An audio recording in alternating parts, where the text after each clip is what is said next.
Uturuka mu majyaruguru ya Londres, umwana muto wavutse afite inzozi zikomeye zo kuzaba umwe mu bakinnyi beza b'umupira w'amaguru ndetse akazibuka nk'umwe mu beza bakiniye Ubwongereza. Muhaye ikaze, iyi ngiyi ni The Real Shema TV. Yabategura ikiganiro nitwa Shema. Mwibutsa gukora subscribe niba ari ubwa mbere ugeze kuri muriro wacu wa YouTube. Muri iki kiganiro tukaba tugiye kugaruka muri bimwe mu byaranze umukinnyi w'ikipe y'igihugu y'Ubwongereza ndetse akaba n'umukinnyi w'ikipe ya Arsenal. Uwo nta wundi yitwa Bukayo Saka.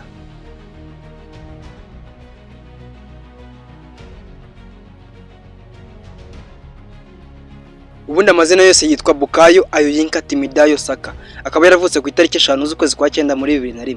Avukira mu gace kitwa Arling gaherereye mu mujyi wa Londres.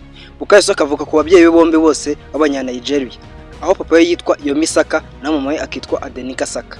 Ababyeyi ba Bukayo bakaba baraje kwimukira mu Bwongereza, ari naho Bukayo Saka yaje kuvukira. Bukayo Saka yabanje gukina ikipe z'abatoya za Watford mbere yuko ajya muri Academy ya Arsenal.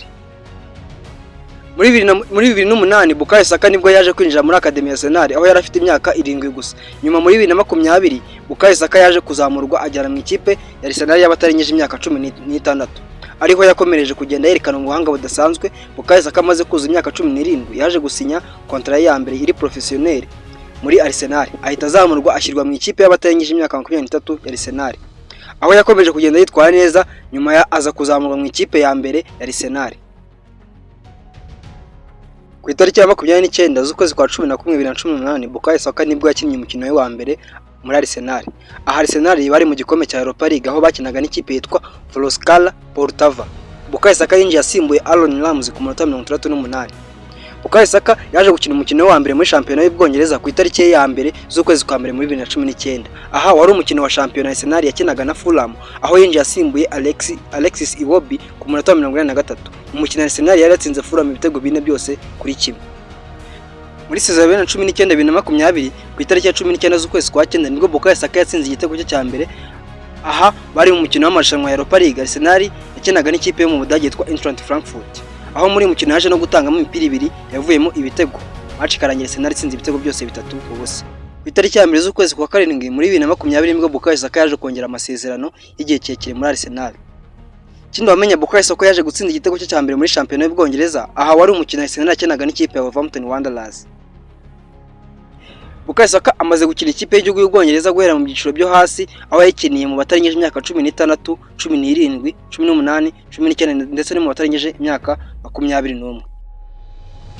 Ku itariki ya 2 z'ukwezi kwa 6 muri 2020 nibwo Bukayo Saka yaje gukinira ikipe y'igihugu y'Ubwongereza y'abakuru. Aha wari umukino wa gicuti bakinaga n'ikipe y'igihugu ya Austria. Muri mukino Bukayo Saka akaba yaraje gutsindamo igitego kimwe cyanabahaye intsinzi. Ndetse mu gikombe cya Euro Bukayo Saka hamwe n'ikipe y'igihugu y'Ubwongereza baje kugera kuri finali ya Euro, aho baje gutsindwa n'ikipe y'Ubutaliyani. Ndetse muri 2024 Bukayo Saka nabwo yaje kongera kujyana n'ikipe y'igihugu y'Ubwongereza kuri finali ya Euro, nabwo batsindwa n'ikipe ya Espagne.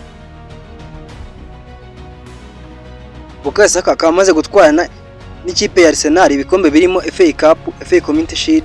Ikindi wamenya nuko mu bakinnyi Bukayo Saka akunda harimo Thierry Henry ndetse na Alexis Sanchez, dore ko avuga ko yajaga kopera imikinire ye ubwo yari mu ikipe y'abato ya Arsenal. Ibindi wamenya nuko Bukayo Saka afite umukobwa bakundana akaba yitwa Toram Benson. Ikindi wamenya nuko aba bombi mu mubano wabo bahisemo kugira prive, dore ko si kenshi wabona bashyize ibyabo ku mugaragaro. Ushimiye wafashe umwanya ukadukurikirana, komeza kunogerwa n'ibindi biganiro tubagezaho umunsi ku munsi.